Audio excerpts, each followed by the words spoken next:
Hi, my name is Ava Lorne. I'm 26 years old. 3 months ago, I inherited my aunt's abandoned house, the one she vanished inside back in 1998. I thought I was just claiming property.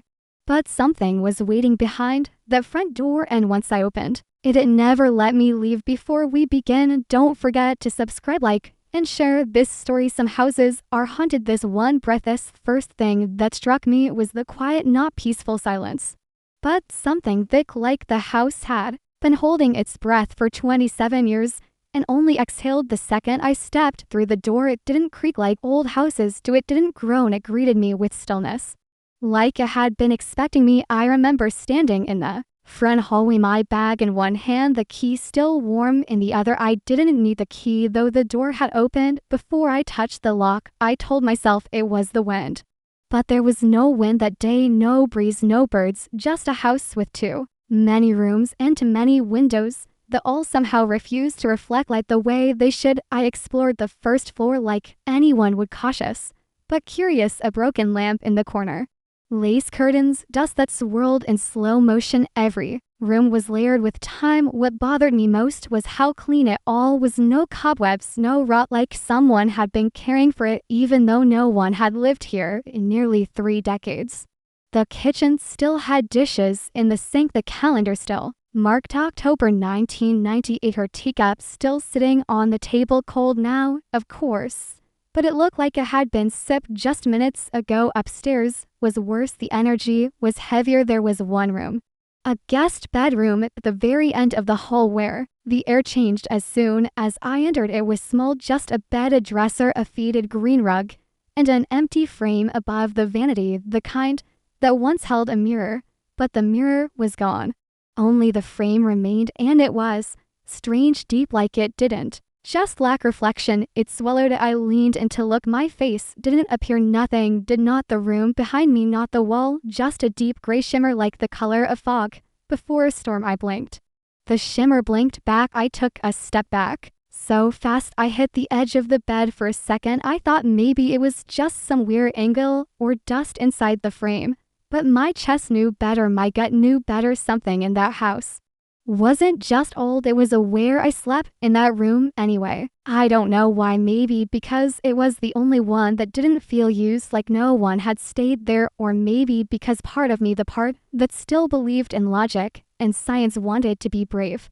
That night I woke up at exactly 17 a.m. to the sound of laughter, not giggling, not eerie, just soft, polite laughter, like people chatting at a dinner party. I sat up. No music, no footsteps, just voices coming from somewhere downstairs. I grabbed my phone, turned on the flashlight, and crept into the hall. As I moved, the voices stopped, not faded, stopped completely, as if I had interrupted them. I stood still, holding my breath, and then from the end of the hallway came a knock. Not on the front door, not downstairs, no, the door at the far end of the hall, the one I hadn't opened yet. I approached it slowly. It was cold. The air grew thick again. My flashlight dimmed, even though the battery was full. I pressed my ear to the door. Nothing until a second knock louder. I reached for the doorknob, and before I could twist it, it turned on its own. Click, unlocked. I opened the door. When I opened the door, I expected something dramatic, a shadow lunging, a scream, even nothingness.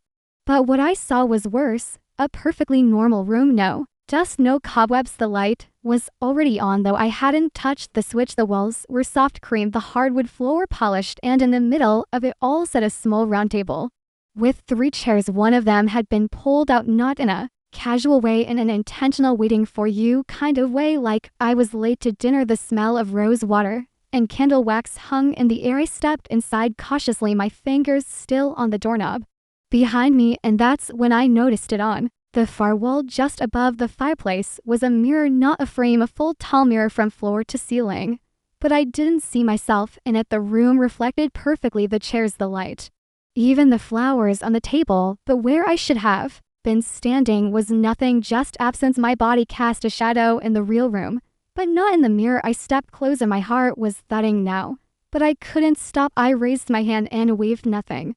I bent to pick up a vase from the table. The vase floated in the mirror, but hovered without hands. I dropped it. It shattered on the floor with a sharp crash that echoed too long in the reflection. It didn't shatter, it sat untouched, And then, the door behind me in the mirror opened, but I hadn't moved. I turned, the real door was shut, locked. I hadn't touched it. I turned back to the mirror. Someone was standing behind me, a woman in a dark green dress, pale skin, hair braided back, eyes completely black. I whipped around, no one there, but in the mirror she didn't vanish. She moved her head, tilted, her mouth didn't move, but I could feel her voice in my skull.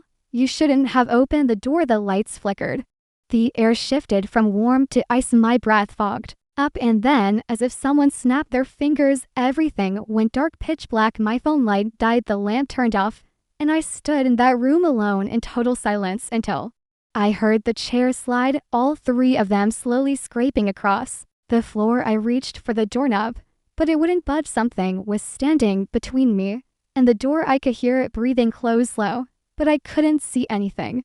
Then a cold hand gripped my wrist. I screamed, and just like that, the light returned. The vase was whole again. The mirror was blank. The door swung open on its own, and I ran back to the guest room, slammed the door shut, locked it, sat on the floor, and didn't move until the sun came up. I kept telling myself it was a hallucination, stress, my imagination, but something had touched me. I could still feel the imprint on my wrist like a burn. It colder that morning.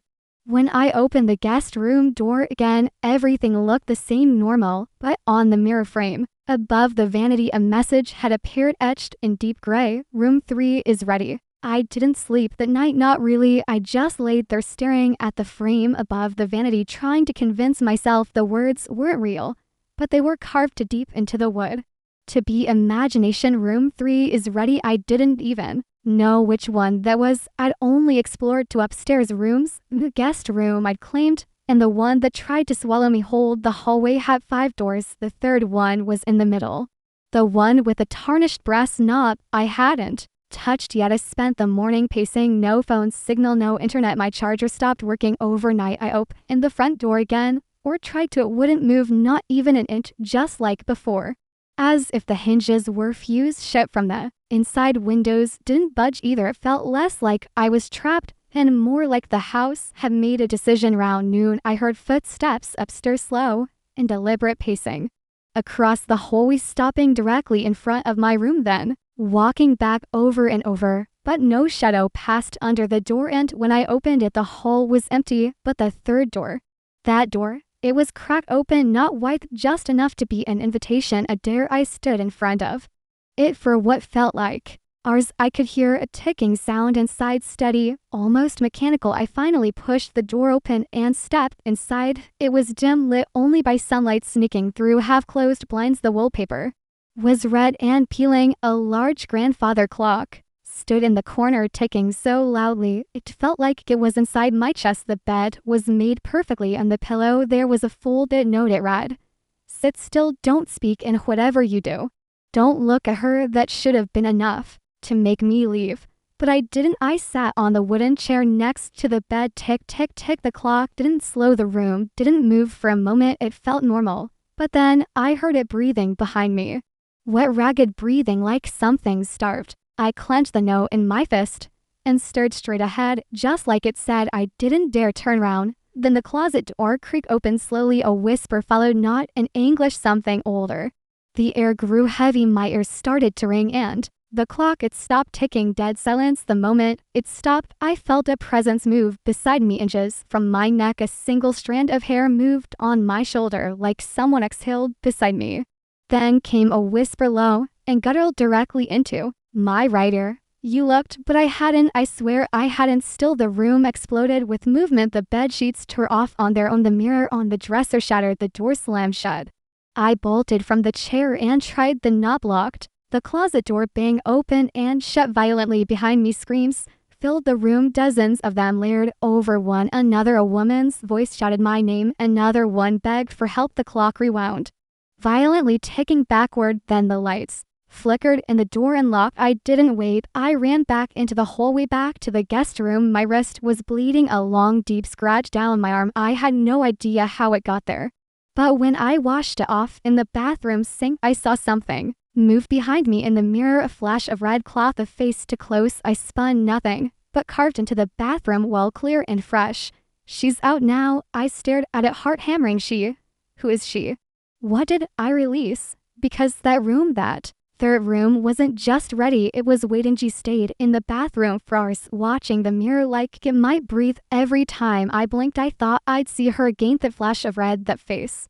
Too close, but it stayed still, lifeless, just like glass is supposed to be, and yet I didn't believe it. I couldn't. Something had changed since room 3, not just in the house but in me. I wasn't sure if the bleeding scratch on my wrist was some kind of warning or mark, but when I wrapped it in gauze and stepped back into the hallway, the air felt colder. The silence was now sharp, like the house was listening. The note from the pillow was still clenched in my hand, now soft and damp from sweat. "Don't look at her," it had said, but I hadn't, had I? Maybe a glimpse, maybe my eyes moved when my brain screamed to stay still. Maybe that was enough. I walked the hall slowly, every floorboard creaking like it was complaining. The guest room door had shut itself when I opened it. I saw what I feared most. The mirror frame above the vanity was no longer empty. The glass was back, but it didn't reflect me, not exactly. It showed the room, yes, the bed, the door behind me. But my reflection was wrong. Pale eyes, hollow lips, parted like I was mid-scream. But I wasn't making a sound. I reached out to touch the glass and my reflection didn't move. It just stared at me like it was the real me, like I was the imitation. Then the reflection smiled. I stepped back so fast I knocked over the chair, but the mirror stayed frozen, smile intact, and just as sudden light went black, a knock came from downstairs. Not a door, a single knock, like someone dropping their knuckles once on a wooden table. I ran to the stairs. Nothing moved, but I heard a giggle, a soft childlike giggle. It echoed up from the basement door. I hadn't opened the basement yet, hadn't even dared to touch it, but now it was open, just a sliver. A warm yellow glow leaked up the stairs like candlelight, and that same faint smell of rose water. I should have locked myself in and waited for morning, but the house doesn't wait, it pulls you to exactly where it wants you. And I was already halfway down the stairs before I realized I was moving. The basement was lined with shelves, old storage, broken boxes, jars filled with strange grayish liquid. In the center of the floor sat a rocking chair, swaying back and forth slowly, no one in it, just rocking, tick, tick, tick, like the clock from room 3, but this was coming from somewhere else. And then I saw her, the girl in red, standing in the corner, her back to me, braided hair, bare feet. She was humming something, an old lullaby I couldn't place. I whispered, "Hello." She stopped humming, turned slowly, but her face was mine, a younger version, maybe 6 or 7, but those same eyes, the same scar on the eyebrow from when I fell off my bike at 10. She tilted her head and said, "You're back too late." I couldn't breathe. I backed away, but she followed, one step at a time, no emotion, just those eyes. "You looked at her," she said, "and now I'm here." She's here. We all are behind her. Shadows curled across the walls, shapes, faces, all of them, me, some screaming, some crying, some with no eyes at all. I ran up the stairs, slammed the door, locked it. I shoved a chair under the knob and didn't move until morning, and even then I didn't open that door again. But when I walked past the mirror that day, it was back to normal. My face stared back, but my reflection had something in her hand, a red ribbon I've never worn. I didn't touch the ribbon. I didn't even go near the mirror. I just stood across the room and stared at it, trying to understand how my reflection could hold something I never touched, never owned. The red silk dangled loosely from my mirrored fist like a warning, but it wasn't fear that crept in this time. It was recognition. I'd seen that ribbon before, years ago, tucked in one of my Aunt Lydia's photo albums. A little girl wore it, dark eyes, crooked smile, standing on the porch of this house in a dress too sizes too big. I remembered because she looked nothing like the rest of my family. When I asked my mom who she was, she flipped the page quickly and said no one. It was just a neighbor's kid, but the photo had been dated 1973, and the girl was labeled in the corner with initials in black ink. Ava Lorne, my name, and now my reflection held her rip. And the house didn't want me to fix it. It didn't want to be sold.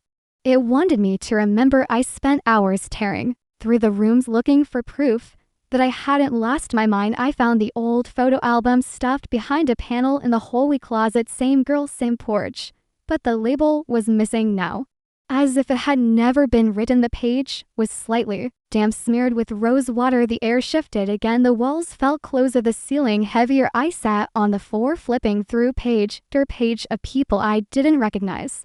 But they all had one thing in common: they looked like me, slightly off, different eyes, different chins, but the same shape of face, like versions, copies, generations of girls with my bones. In one photo, a girl with long black hair stood in front of the house, holding the red ribbon up to the camera. Behind her, the window reflected someone watching from inside, a shadow too tall to belong to anyone human. I slammed the book shut and ran to the guest room. The mirror frame had another message etched, now clear and deliberate: one of you must stay. What did that mean? My heart raced as I scanned the frame, my own face behind the glass beginning to ripple like water. I blinked, and this time my reflection stayed still. It didn't blink with me, it smiled. D again, and I didn't. It lifted its hand. I didn't, and then slowly it pressed its palm against the inside of the mirror, and I felt the warm glass against my skin. Though I hadn't moved, it was pressing out, reaching, trying. I backed away, and the mirror cracked down the center like a wound, splitting the reflection into. I turned to run, but standing in the doorway was the girl in red, the one from the basement. Her eyes were darker now. She wasn't humming, she was staring straight into me like she was seeing her own ghost. You forgot again, she said, voice hollow and old. You keep forgetting every time. Behind her, the hallway lights began to flicker, and in each pulse of light, a different version of me appeared behind her. Ava at 18, Ava at 12, Ava at 4, all standing silent, all staring, all waiting. The house never closes, she whispered. Only the door does, and it's your turn to stay. She took a step forward. I took one back. My foot hit the mirror behind me and a warm breathing. What do you mean? I whispered, but I already knew this wasn't the first time I'd come here, not the first time I opened the door, not the first time I'd forgotten. The mirror behind me rippled again, my reflection now gone, only blackness and a voice that said, welcome back, Ava. I couldn't scream, I couldn't move. I just stood there staring at the girl in red, at all the versions of me that now filled the hallway like echoes with skin. Each one stood perfectly still, not blinking, not speaking, but I could feel their breath on my neck, as if they were all remembering something I hadn't yet allowed myself to. How many times have I done this? I whispered. No one answered, but the air answered, the house answered. It creaked in places. No one was standing. Lights flicker in patterns, too deliberate to be faulty. I reached for the mirror again, but now it was just a wall, smooth, cold, silent. My reflection no longer existed. There was only the girl in red standing in my spot, looking out at me through the glass. You always come back, she said. You always forget. That's the point. I staggered down the hallway, pushing past the figures that looked like me, only for them to vanish into mist with each step, like smoke, like memory. I found myself at the end of the hall again, back at room 3. Its door was open wide now. Inside was no bed, no lamp, no dresser, just a staircase. I had never seen before. Descending into black, something in me screamed to run, but something else whispered to go, because deep down I knew this wasn't just a haunting. This was a loop, a cycle, one that had begun long before I was born. I stepped inside. The stairs moaned beneath me, each one colder than the last. The air grew heavy again, not just cold, but thick, like I was moving through water. And then I saw the door, a single wooden door at the bottom of the staircase, carved with dozens of names. I looked closer. Ava Lorne, carved over and over, different dates: 1973, 1986, 2001, 2012, all mine, all versions of me. The door had no knob, but it opened anyway. Behind it was a room filled with mirrors, floor to ceiling, and in every mirror a different version of me, one crying, one screaming, one sitting still with black eyes, one pounding the glass like she was trapped, and one, the girl in red, just watching, waiting. I stepped inside. The mirrors didn't reflect my current self. They showed memories I couldn't place: a birthday cake I didn't remember, a friend I never had, a hand pulling me away from a burning room. Were they dreams, or were they other lives? Then a voice behind me whispered, this is where they keep us until you forget again. I turned slowly. She's so odd. They're older now, the same face, same ribbon, same sadness. We don't die here, she said. We just Repeat, we warn you and you don't listen. You always open the door. You always follow the sound. You always look at her. I shook my head. How do I stop it? Her eyes softened. For the first time. You can't, but you can stay. You can break it if one of us finally stays. The mirrors trembled around us. Cracks formed. I watched as my other selves began to blur, dissolve, scream again. My head spun. My heart raced and I knew I had to choose: run back up those stairs and forget again, or stay behind the mirror and finally end the cycle. But as I turned toward the exit, I saw her again, me holding the red ribbon, smiling like she already knew what I would choose. The mirrors whispered in one voice, "Choose Ava." I didn't know what choice I had until I was forced to stand between two mirrors, one leading out and one leading in. The staircase behind me had vanished. There was no door now. Just reflection after reflection, each Ava trapped in a memory I hadn't lived, but still recognized. A version of me stood beneath a tree holding a candle and sobbing as someone burned behind her. Another one rocked back and forth in a chair whispering names I didn't know. And then the girl in red stepped beside me again, placing the ribbon in my palm. "If you walk through," she said, "you'll forget again. You'll go back, wake up thinking this is all just a dream or a bad trip or a trick of a broken house, but it will call you again years from now. A letter in the mail, a door unlocked, and it all begins again unless..." Her eyes look older now, like they carried lifetimes. "Unless one of us stays behind, willingly, not pulled and not tricked, chosen." My heart beat so loud I thought the mirrors might shatter. My knees shook. My chest burned, but the truth was already in me. I had been here before. I'd opened that basement door. I'd sat in room 3. I had heard my name screamed by myself maybe dozens of times, maybe hundreds. I looked at her, at me, and whispered, "What happens if I stay?" She didn't answer with words. She reached up and touched the mirror gently, and in that moment, every version of me inside the glass turned their heads toward us, all of them, some crying, some hoping, some already fading into light. The mirror began to pull, not forcefully, gently like a current. I stepped toward it. The glass rippled, warm, familiar, and for the first time it showed me the real me, pale, terrified, but clear. I reached my hand out and touched the surface. My fingers passed through like water. It didn't hurt, it just felt right, like closing a circle, like finishing a story that had been stuck on repeat. I stepped through, and in that instant I felt everything. Every version of me merged into one blinding rush of memory and fear and warmth and cold. I saw Lydia's face, not as my aunt, but as another girl like me who had once made the same choice. I saw the house being built on land it should have never touched. I saw names erased from record stores that never locked, mirrors that never cracked. I became part of the house, not lost, not dead, not trapped, but present and outside, somewhere far away. I knew a new version of me was waking up in her car, driving toward a house she just inherited. She opened the door, she explored the rooms, and maybe, just maybe, she'd hear a whisper in the mirror, a soft voice with a warning: "Not every reflection is yours." And maybe she'd listen. If this story gave you chills, made you think, or made your heart race just a little, don't forget to subscribe, like, and share. This story was written and edited by Dark Life Side Diaries. Let us know in the comments, have you ever seen something in the mirror that wasn't there? Would you stay to break the cycle or run?